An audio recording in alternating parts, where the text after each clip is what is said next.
চলো আজকে তোমাদের সাথে আরও একটা মিনি ব্লগ শেয়ার করব।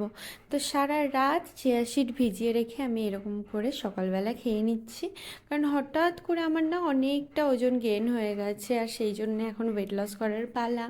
তারপরে একটু ওয়ার্কআউট করে আমরা বেরিয়ে গেছিলাম মালদা, কিছু কেনাকাটি ছিল। আর ওই দেখো পেছনে যে বাইকে আসছে সেটা হলো আমার পাপা।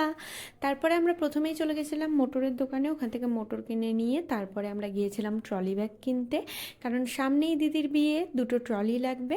সেই কারণে দেখো প্রথমেই ভিআইপিতে এই ট্রলি ব্যাগটা নিয়েছিল, এটার দাম নিয়েছিল 4,000 টাকা। আর তারপরেই কিন্তু স্কাই ব্যাগে এই ট্রলিটা দিদি নিয়েছে, এটার দাম নিয়েছিল 6,500 টাকা। আর এখানে দেখো আমার বড়দি আর বাবা মিলে বুঝে নিচ্ছিল ট্রলি ব্যাগের ফাংশনগুলো। তারপরে আমি আর দিদি একটা ট্রলি, আর বাবা আর একটা দাদা একটা ট্রলি নিয়ে বাড়ি ফিরে এলাম। আর বাড়ি ফিরে আমার ভীষণ খিদে পেয়ে গেছিলো, তাই যেহেতু ডায়েট, রুটি আর অনেক অনেক করে স্যালাড আর দই খেয়ে নিলাম। দেখা হচ্ছে পরের পার্টে।